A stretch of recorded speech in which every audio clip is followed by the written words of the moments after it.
દુનિયાના કોઈ પણ સંપ્રદાય લઈ લો, એના મૂળ શિવ મહાપુરાણ થી જ જન્મે છે.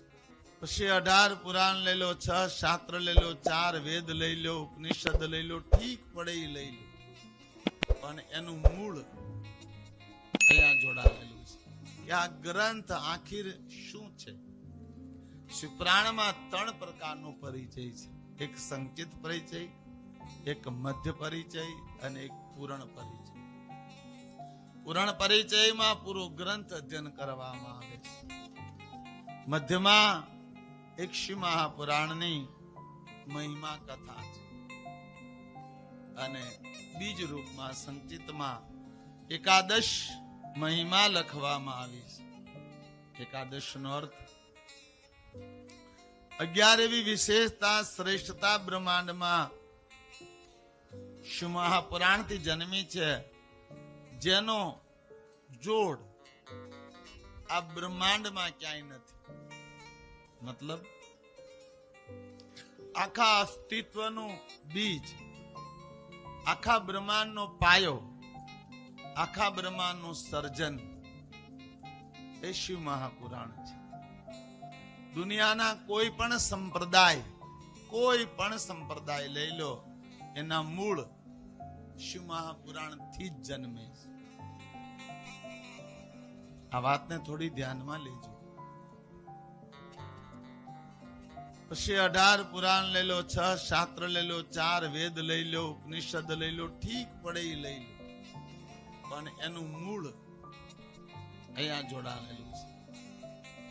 એક કોઈ બહુ વિરાટ બિલ્ડિંગ હોય, એપાર્ટમેન્ટ હોય, એ સેના માથે ઉભી હોય, એના પાયા ઉપર. એક વિરાટ વૃક્ષ હોય તો એ સેના આધારે ઉભું હોય, એના મૂળને આધારે. તો આ બ્રહ્માંડનું મૂળ વાસ્તવમાં શું છે? શિવ મહાપુરાણ બ્રહ્માંડની જડ છે, અસ્તિત્વનું મૂળ છે. સનાતન ધર્મની કોઈ જડ હોય તો શિવમાં. એટલા માટે તમે જોજો, શિવ હવે તો ઠીક છે, બધાએ શરૂ કરી દીધું, બાકી શિવપુરાણના વક્તા બહુ ઓછા જોવા મળે. શું કામ? કે સંસારમાં બધા ગ્રંથો એ વૃક્ષ છે, જ્યારે શિવ મહાપુરાણ એ મૂળ છે. કોઈ વૃક્ષ જોઈને તમે એનું વર્ણન કરી શકો. હા, કોઈ કવિ હોય એ વૃક્ષનું વર્ણન કરી શકે. તમે ક્યારે સાંભળ્યું કોઈ કવિએ મૂળિયાનું વર્ણન કર્યું? કારણ કે મૂળ દેખાય નહીં. એનો અહેસાસ કરી શકાય, અંદાજ લગાવી શકાય, આંખ બંધ કરો તો અનુભવ કરી શકાય, વર્ણન ન કરી. પૂરા બ્રહ્માંડનું કોઈ મૂળ હોય તો મહાદેવ છે. પૂરા બ્રહ્માંડના અસ્તિત્વનો કોઈ પાયો હોય તો ભગવાન શિવ છે. શિવપુરાણમાં એકાદશ મહિમા લખી છે, જેનાથી આ બ્રહ્માંડનું સર્જન થયું, જેનાથી આ બ્રહ્માંડ બંધાયું, જેનાથી અસ્તિત્વનો પાયો બંધાયો. આપણે બધા જનજીવનની વાત કરીએ છીએ. ભગવાન શ્રી હરિ વિષ્ણુને પ્રધાન પુરુષ માને છે. આ બ્રહ્માંડના પ્રથમ પુરુષ કોઈ હોય તો શ્રી હરિ વિષ્ણુ છે. પણ વિષ્ણુનું સર્જન ક્યાંથી થયું? કારણ કે આપણે બધા જોઈએ, સર્જન હોય તો સર્જનાત્મક હોવું જ જોઈએ. ચિત્ર હોય તો કોઈ દોર્યું જ હોય, એ તો સીધી વાત છે. તો ભગવાન શ્રી હરિ બ્રહ્માંડના માલિક છે, પ્રથમ પુરુષ છે. તો વિષ્ણુ ભગવાનનું સર્જન ક્યાંથી થયું? યાની માનવ જીવન જેને શરીર કહો છો, એનો પ્રારંભ ક્યાંથી થયો?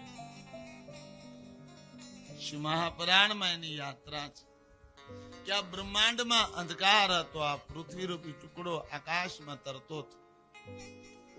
એમાં પરમ ચેતનને એક મહા તેજ આનંદમય વનમાં વિચરણ કરતા હતા, જેને અવ્યક્ત ભગવાન શિવ કહેવામાં આવે છે. જ્યાં મન, બુદ્ધિ, વાણી, ચિત્ત, અહમ, શરીર કોઈ વસ્તુ પહોંચતી નથી, એવી પરમ ચેતના છે. એ મહાતેજમાંથી એક પુરુષને પ્રગટ કરવામાં આવ્યો. એ મહાતેજને જોતા એ પુરુષે કીધું, મારું નામ છે. બોલે, તમારું નામ શ્રી હરિ છે. આ પ્રકૃતિમાં અસ્તિત્વમાંથી 5 પદાર્થોનો સમન્વય કરી તમારામાં એક તેજ ચેતનને મૂકી અને તમારી રચના કરવામાં આવી છે. સરે હરિ વિષ્ણુનું પ્રાગટ્ય શિવ મહાપુરાણથી થયું છે. પછી અવતારો ભલે ગમે એ ગ્રંથોમાં લખાયા હોય. તેજ અને જળનો સમન્વય થયો, તેજમાંથી હરિનું પ્રાગટ્ય થયું, સાસો દ્વારા વેદોનું જ્ઞાન અપાયું, પરિણામે શ્રી હરિ તેજમાંથી જળનું સર્જન થયું. જળમાં વિષ્ણુ ભગવાનની નાભીમાંથી બ્રહ્માનું સર્જન થયું. જ્યાંથી પુરુષની પરંપરાનો માનવ જીવનનો પ્રારંભ થયો. અરે બ્રહ્મા અને વિષ્ણુ વચ્ચે એક વિવાદ થયો. બ્રહ્મા કે તમને કોણે બનાવ્યા? વિષ્ણુ ભગવાન કે મેં બનાવ્યા. તો બ્રહ્માએ કીધું ભલે તમે મને બનાવ્યો, તો તમને કોણે બનાવ્યો?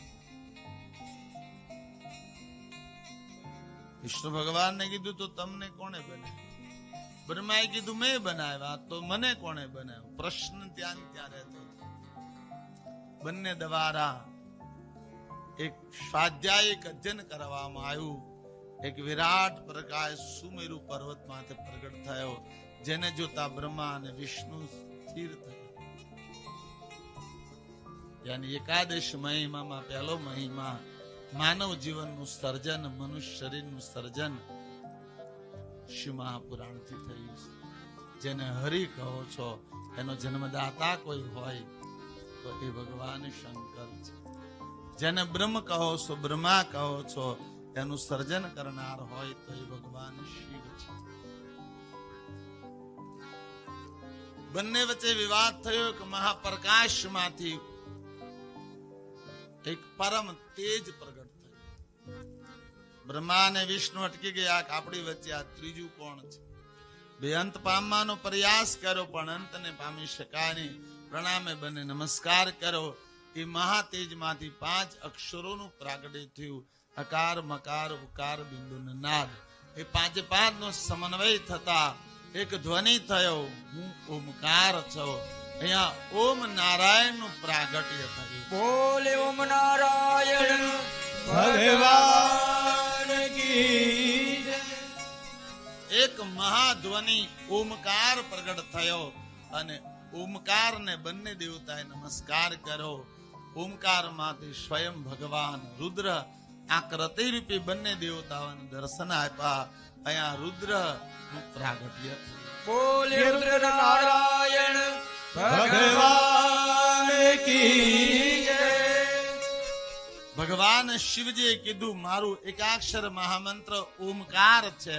હું વાસ્ય છું તો ઓમકાર વાચક છે, હું વાચક છું તો ઓમકાર વાસ્ય છે. એમાંથી ભગવાન રુદ્ર પ્રગટ થયા અને રુદ્રને જોતા બંને દેવતાઓએ રુદ્રને નમસ્કાર કર્યો. યાની મંત્રનો જન્મ ક્યાંથી થયો? શિવ મહાપુરાણ. ધ્વનિનો જન્મ શિવ મહાપુરાણથી થયો. બીજો મહિમા છે, મંત્ર પ્રગટ થયો હોય કોઈ પણ શબ્દ, વંદે દેવ ઉમાપતિ સુરગુરુ, યાની સ્વરનો જન્મ ક્યાંથી થયો હોય તો એ શિવ મહાપુરાણ.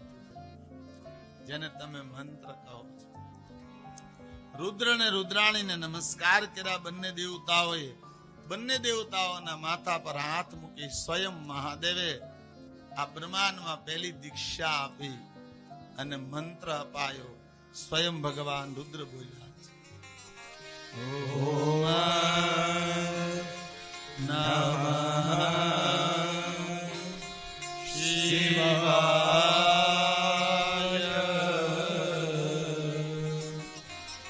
ઓમ નમઃ શિવાય.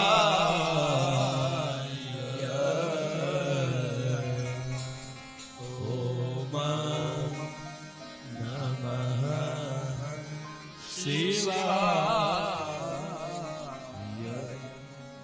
ઓમ નમઃ શિવાય. આ શબ્દ પર થોડું ધ્યાન આપજો બધા. આ બ્રહ્માંડમાં પહેલો ગુરુ મંત્ર કોઈ અપાયો હોય તો એ ઓમ નમઃ શિવાય છે. ત્રીજી મહિમા શિવપુરાણમાં લખી છે.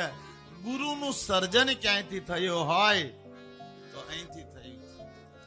આપણે ગુરુ શબ્દ વાપરીએ છીએ ને કે અમારા ગુરુ છે. તો બ્રહ્માંડમાં પ્રથમ ગુરુ કોણ હતું? ભગવાન શંકર. એટલા માટે તો આપણા શાસ્ત્રોમાં એક બહુ ઊંચાઈ આપી છે કે શિવ હી ગુરુ હૈ और गुरु ही शिव है. પણ વર્તમાનમાં જે ગાદીઓ માથે બેહીન ગુરુ થઈ ગયા છે, હું એની વાત નથી કરતો. આજ ગુરુને નામે સમાજમાં બિઝનેસો હાલે છે. હું એવા ગુરુની વાત અહીંયા નથી કરતો. હું અસ્તિત્વમાં મહાતત્વની વાત કરું છું. આ બ્રહ્માંડમાં પ્રથમ શિષ્ય કોઈ થયો હોય તો શ્રી હરિ વિષ્ણુ અને બ્રહ્મા થયા છે. પ્રથમ ગુરુ કોઈ થયા હોય તો એ મહાદેવ થયા. ગુરુ શબ્દનું સર્જન મારા મહાદેવના ગ્રંથથી થયું. આજે હજારો સંપ્રદાયો છે. સંપ્રદાયોમાં એવા ઢોલ વગાડવામાં આવે છે કે મારા ગ્રંથથી, મારા ઈષ્ટથી આ બ્રહ્માંડમાં કોઈ આગળ છે જ નહીં. ફલાણા સંપ્રદાયથી ઉપર કોઈ ધર્મ નથી. ગ્રંથોના ગલત અર્થોને તર્કના રૂપમાં સમાજમાં કહીને આવી અજ્ઞાનતાઓને ફેલાવવામાં આવે છે. આ બ્રહ્માંડમાં ગુરુ શબ્દનો જન્મ ક્યાંયથી થયો હોય તો એ ભગવાન શિવથી થયો છે.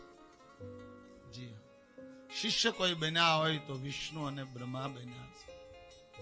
ચોથો મહિમા શિવપુરાણમાં લખ્યો છે, ગુરુ બ્રહ્માંડથી અવતરિત થાય છે. ગુરુ એક મંત્ર, એક ધ્વનિ, એક પ્રકાશ, એક તેજ, એક માર્ગ, એક ચરિત્ર, એક ચિત્ર નહીં, પરમ સત્તા છે. બ્રહ્મા અને વિષ્ણુએ બે પોતાની જાતને સોંપી અને કીધું, પ્રભુ તમારું પ્રાગટ્ય શેના માટે થયું છે? બોલે, તમારે સૃષ્ટિનું સર્જન કરવાનું છે બ્રહ્મા. વિષ્ણુ ભગવાનને કીધું, તમારે સૃષ્ટિનું પાલન કરવાનું. પ્રારંભમાં બંનેને અસ્તિત્વનો કારભાર સોંપવામાં આવ્યો અને ત્યાં પ્રશ્ન સર્જાયો કે આપ તો અવ્યક્ત મહા ઉર્જા છો, તો અમને આપની જરૂર પડે તો કેવી રીતે પુકારવા?